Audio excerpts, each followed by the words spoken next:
Hi, I'm Caden, here with my brother, Cal, and you're listening to Eating W's. eat the W. That's a W. Let's eat one. Let's eat one. That's a W. So, on today's episode of Eating W's, we have our NFL Championship game round preview. So, of course, now we're only down to 2 games, so just a quick little preface for this episode. We are going to be diving in much deeper to these games and add a little structure to our preview. We're going to break each of these teams down by quarterback, running back, pass catchers, which is receivers and tight ends, offensive line, and then on the defensive side, we're going to break it down by secondary and front seven. So much more structure, a much deeper dive into these 2 matchups in the 4 combined teams. So before we get into those games, I want to give a quick update on Cal and I's head-to-head pick'em game. I finally regained the lead after a good week. After choking away the regular season, I regained the lead in the postseason. So I had 3 games correct in the divisional round for a total of 9 points because they were worth 3 points each. And Callan only got 1 for a total of 3 points. So that puts me at a total overall of 168 and Callan at an overall total of 167. So it's really close still, even though I regained the lead. And now these 2 games this week will be worth 4 points apiece. So lots can still happen. I mean, it's going to come down to that Super Bowl either way, it's looking like. So now we'll jump straight into the games. So first we'll be starting with the NFC side of things with the San Francisco 49ers heading to LA to take on the Rams. And Cal and I both have the Rams in this one. Now, starting with the quarterback comparison, you've heard us talk for a while now. You heard us both roast Jimmy G in just last week's recap of the divisional round, so it's pretty obvious I have Stafford in this one. I mean, Stafford has really proved me wrong. Coming into this, I had a lot of respect for Stafford. I wanted him to win, but I kind of thought he was going to choke it away, to be honest. I mean, he had never won a playoff game. I thought the pressure was going to kind of get to him of finally having some expectations to win a playoff game, rather different from when he was with the Lions, where it was just kind of going to be a miracle almost if they did. But he actually had some expectations. I thought he was going to kind of crumble, but he did the dead opposite. I think he's played 2 really great games and knocked off the 2-seed Bucks last week, and I'm not even going to talk about Jimmy G again. You know my feelings on Jimmy G, so Stafford's the obvious winner for me. I mean, I think just in terms of luck, you gotta give it to Jimmy G because he's out here trying to throw the game, trying to throw pick 6, and the guys just won't take them. You got guys just, the ball's just bounce into their hands for the touchdown, and he's trying to throw it to the other team. Sometimes it's better to be lucky than good. No, I mean, when you break it down, really, obviously, it shouldn't even be much of a debate, really. Stafford is a better quarterback here. Even as good as Jimmy G can sometimes look, and I think that's why he gets so many chances, is that every once in a while he makes some throws. They're like, there we go. That's what we're trying to do here. He just can't do it consistently. Because then he consistently makes the bad throws or the incomplete throws, and that's the only consistency he has. Stafford's got the long ball, he's got the swagger, he's got the smarts, he's got the toughness, that's for sure. And one thing is that at times I feel like Jimmy G has kind of quit on the game, like kind of checked out of it. You'll never get that with Stafford. No, that dude will fight till past the 000. I mean, yeah.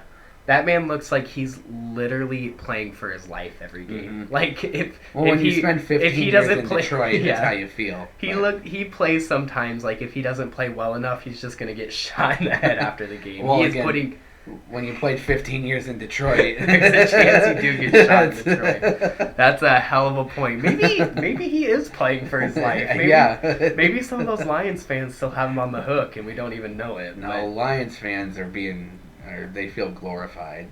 Yeah, they're feeling like their guy is going to the Super Bowl. I agree. I think Lions fans do feel that way. And then moving on from the quarterbacks to the running backs, I mean, this is a much closer matchup. I think Cam Akers is a really good running back, but I got to give it to Elijah Mitchell and I guess kind of Deebo Samuels more just because of how the Niners use them. I think if you just look at skill-wise, Cam Akers just is a little bit better of a running back overall.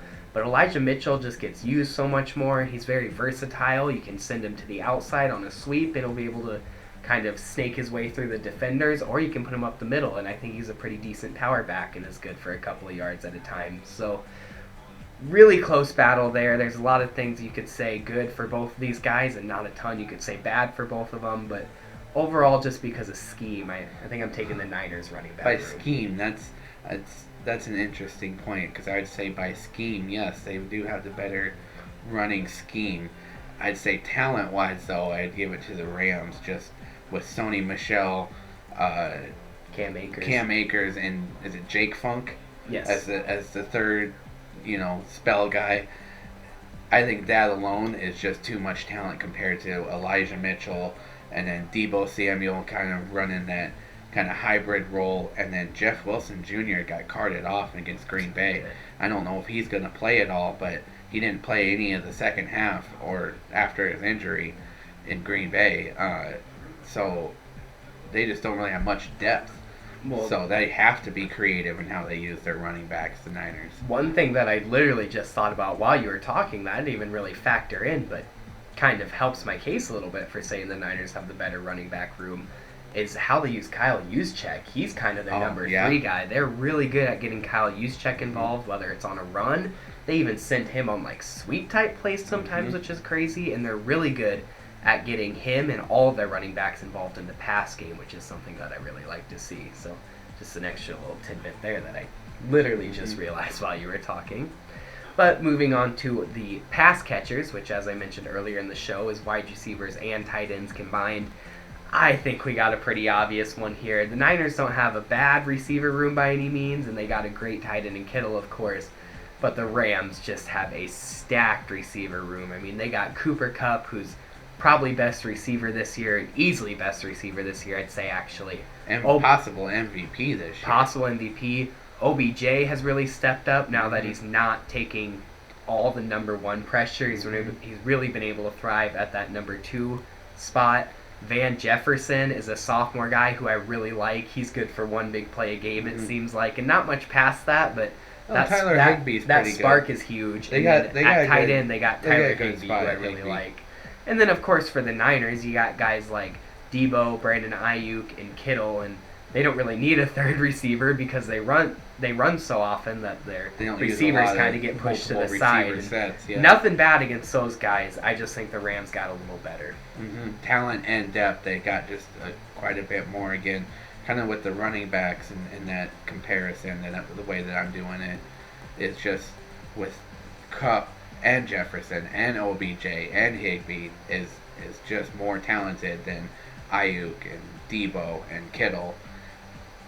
Kittle's just an animal. He almost, if we were saying just tight ends, definitely give San Francisco the tight end. But when you compare them, all of them together, it's just not enough to give them the full grade over. And I was talking about this earlier. I think this past week really proved that a number 2 wide receiver is very important. If you look at the teams that won, their number 2 wide receivers did very well. OBJ, T. Higgins. I'm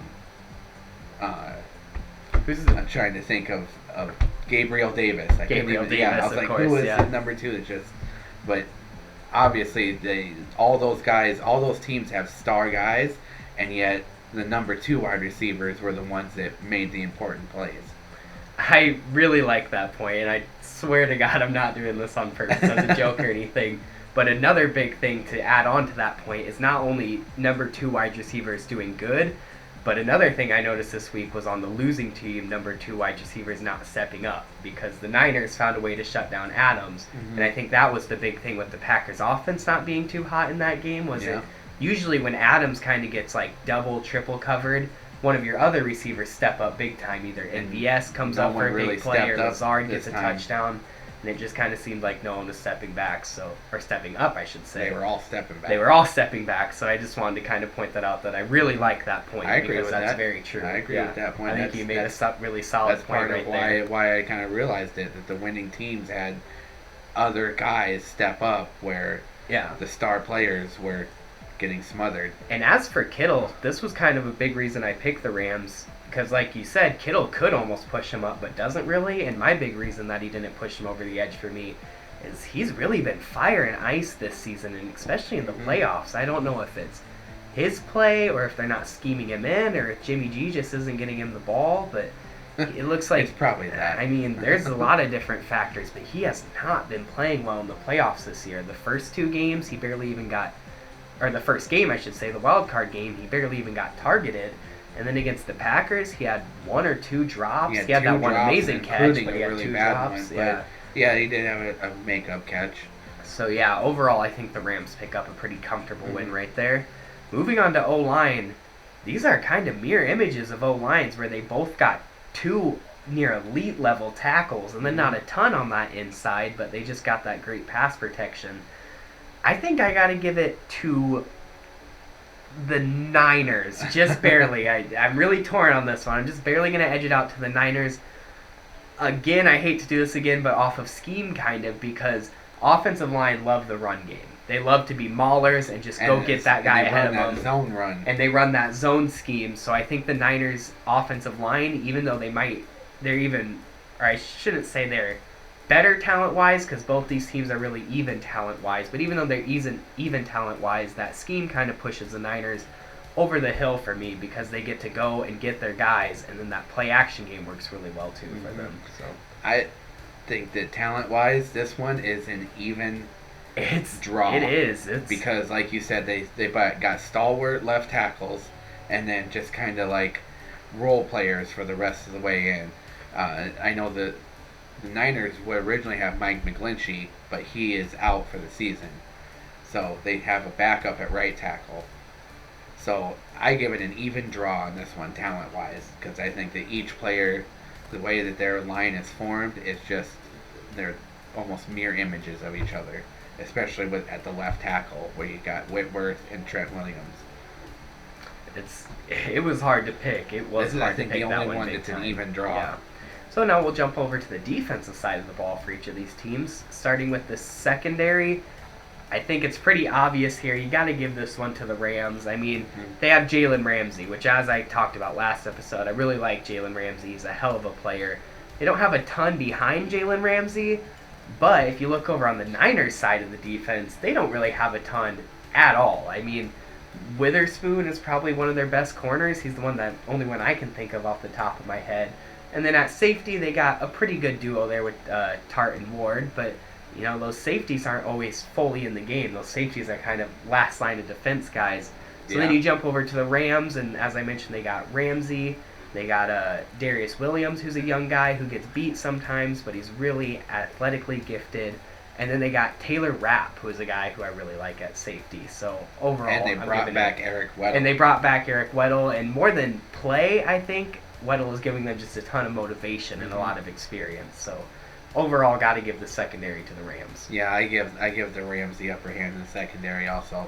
Although I will say that the way that defensive coordinator DeMeco Ryans is able to scheme those guys that they do have in San Francisco, very well done on that front, because they definitely, talent-wise, are not all the way there with talent, and for them to still be one of the top defenses, that definitely goes as a kudos to the coaching. But talent-wise, definitely the Rams have the better players, I would say, for the field on paper. Yeah. Really like DeMeco Ryans. I mean, he is one of the very few guys that I would be happy if the Vikings hired. So, just a little extra tidbit there. But then finally, for this matchup, we'll look at the front seven of the defenses now. And again, very close matchup, just like that offensive line. I was really torn on this one.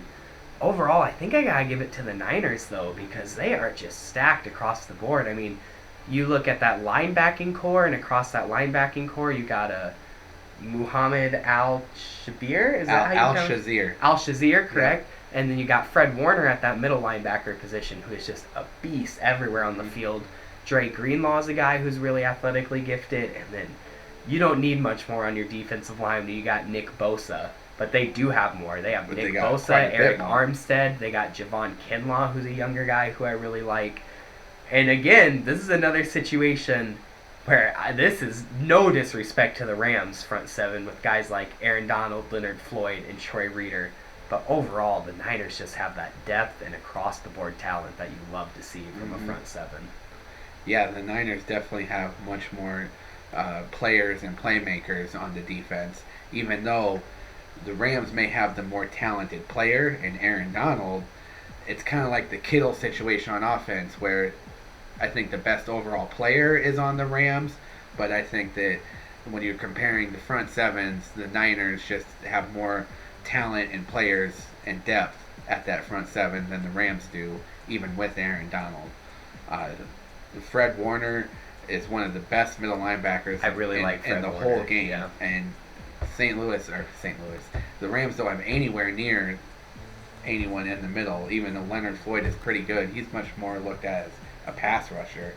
I really like Troy Reader, but he's no Fred Warner. Yeah. I'm not going to give him that level. Yeah. So overall, looks like the Rams kind of take the notch in the comparisons right here, and Cal and I both have the Rams predicted to win. So we'll see how that game plays out. I really want to see Stafford get a Super Bowl now. I would love to see Stafford get a Super Bowl. I really like him. So now we'll jump over to the AFC side, which is, of course, the Bengals heading to Kansas City to take on the Chiefs. I have the Chiefs in this one, and Callan has the Bengals. Now, I think the Bengals' time is coming big time. I can see the Bengals being borderline dynasty here in a couple of years with all that young talent they have. But their time is not yet. I think the Chiefs pick up the win for now, but I think 2 years down the road, we'll see this similar matchup again late in the playoffs, and I think the Bengals are going to get to a point where they're going to start taking it. But like I said, for now, this game, I'm picking the Chiefs, and Callan has the Bengals. Now moving on to the kind of more direct comparisons at QBs, these are two really good players. Just off of experience, though, I think I got to give it to Mahomes. I mean, Joe Burrow's been playing really well. I really like him, but he's only played about a season and a half with his injury being last year. So sometimes those guys get hot, and then they run into a good scheme or a good opponent, and it can really shut them down. So I still got Mahomes here. Yeah, Mahomes is obviously the more talented quarterback here. As good as Burrow has been, and Burrow is very talented himself, I almost want to give Burrow the edge on swag. I don't know. Swag. Something about him. He just has that swag to him, and not that Mahomes doesn't. It's just it seems to eke off of Burrow a little bit more. But I think all in all, when you break it down, Mahomes is the better quarterback compared to Burrow, at least for now. One comparison Burrow wins big time is family controversy. Poor Patrick Mahomes having to deal with Jackson Mahomes. We won't talk about his wife. We won't talk about any of the direct stories, but you should go look some of those Jackson Mahomes and Patrick Mahomes' wife stories up, because I'm happy to see that guy win if that's what he has to deal with when he goes home. Karma's going to come back and get Pat Mahomes. I think Mahomes is good. I think he's a good guy, and unfortunately, I think karma's going to catch up to him because of his wife and his brother. Jackson Mahomes is single-handedly trying to tear that man down. You need to see it. But I regress. We'll talk. That's a different topic. So moving on, we got the running backs comparison. And this was another really close one. It was hard to pick this one because a big factor in this one is you can't really compare just the first running backs or the number one running backs like you could in the last game, because both these teams really use their whole running back room. I mean, the Bengals primarily use Joe Mixon, but Samaje Perine also gets a lot of touches, and the rookie Chris Evans even gets some touches. And then the Chiefs primarily use, I shouldn't even say primarily, actually. They pretty evenly use Clyde Edwards-Helaire and Jerick McKinnon interchangeably just for different kind of plays. And then they also use Derek Gore a good little bit still, who's kind of a little more of a power runner. I think I got to give this to the Chiefs overall because I really like the way they use their running backs. I think they get them involved more often and better than the Bengals do. They kind of bring in Clyde Edwards-Helaire for that three-down stuff, and then they can bring in Jerick McKinnon and just be a total pass threat. They run a lot of screens with McKinnon, but then they'll also sometimes break an inside zone with McKinnon just because the defense doesn't really see it coming. So I love that versatility with all the guys in their running back room, and I think that they scheme them in better, so I got the Chiefs. I actually like the Bengal running backs more than the Chiefs running backs. I don't think that the Chiefs running backs are used well, are used right. I think that they're way too focused on making Mahomes and passing it and making it a show that they kind of get away from running the ball. Whereas and with the Chiefs running backs, they're so schematically specific. Like you were saying, like with McKinnon, he's only kind of that scat back. With Edwards-Helaire, he's not really much of the power guy. Mixon and Pirine, I feel like, are both, full circle, complete running backs. You can use them out of the backfield, inside, outside, scat back, power runner. They're able to do both of them. And because of that, I like that tandem much more than someone who's just so limited depending on scheme. Yeah, I've always really liked Samaje Perine. I know this is a really random point to bring up, but he got drafted out of Oklahoma in 2017, I want to say, and I believe it was to the Redskins at that time, if I'm not mistaken. And I really liked him coming out of Oklahoma, and I felt like he never really got a fair shot. So even though he's not the primary back in that offense, I'm happy to see him having some success as a backup running back. Moving on to pass catchers, I think outside of that lineman battle and the last one maybe, this might be the most even battle that I can think of. I was super torn on this one. I had to think about this for like a minute straight. But I think I got to give it to the Bengals. I know it's a little contradictory considering I just said earlier that I haven't seen enough from Joe Burrow. He doesn't have the experience because all of the Chiefs receivers have a little more experience than almost all of these Bengals receivers. But I mean, not even looking at the tight end, you just got to look at that top three Bengals receivers. Jamar Chase, T. Higgins, and Tyler Boyd. That is an insane group of receivers. And then that's not even mentioning C.J. Ozama, who's a pretty dang good tight end. And then if you look at that Chiefs side, they of course have the two huge playmakers in Tyreek Hill and Travis Kelce. And then they got a pretty big drop-off, I'd say, with Brian Pringle and Mecole Hardman. I really like both those guys, but they just kind of seem to be speed guys, where Tyreek Hill and Travis Kelce are both more all-around. So just sheerly because of Chiefs having such a huge cliff drop-off and the Bengals being more all-around, just a solid receiving core, I got to take the Bengals in this one. Yeah, I agree with that, pretty much 100%. The Bengals definitely have the all-around core. They have the more talented roster, more depth at wide receiver and at tight end. The Chiefs have like two pillars in Kelce and Hill, and then that's it. I don't like Byron. I don't like Mecole Hardman. I think Pringle is better, even though I think Pringle's more of a return-specific guy. I'd agree. And then behind Kelce, there's not really any depth either. I don't even know who their backup tight end is.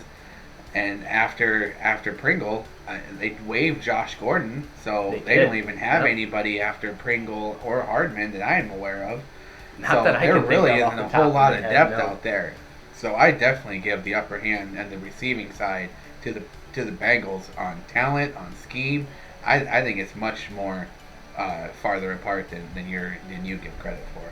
Yeah, I think I remember either way earlier this year, or I believe even way earlier in last season, in the 2020 season, Mecole Hardman had like 2 or 3 back-to-back games where he had like over 100 yards and 2 touchdowns. Everyone was like, the next Tyreek Hill, here he is. And the defensive coordinators were just watching film and they're like, he just runs streaks. He just and runs then straight. they stopped him from running streaks, and all of a sudden he barely even got targeted. So that just happens to guys sometimes. So moving on now to the O-line of each of these teams. When you're looking at a team who allowed 9 sacks on their quarterback against a decent but not overly good Titans front 7, I think it's pretty obvious that you got to give the Chiefs the nod in this section. Yeah. I mean, the Chiefs O-line isn't anything overly amazing either. They got 2 rookies on that line. Granted, 2 really solid rookies who have started almost the whole season for them. And then some guys who they thought were going to be really good and didn't be quite the stars that they thought it was going to be. When you look at this Chiefs O-line at the beginning of the season, I was like, no way anybody's getting through. They haven't held up quite that well, but they've definitely been solid. But they're more just picking up a win because the Bengals' offensive line is so bad. I mean, Quentin Spain and Riley Reif are probably like your 2 best linemen. That's not a good situation to be in. Unfortunately, no. The Bengals' offensive line has been the weak point from day one. That was about the whole Penei Sewell, Jamar Chase debate from way back in April, and we knew if they went Jamar Chase that the O-line was going to be weak, and the O-line is weak. Was able to do just enough to help them, keep them in it and win it last week.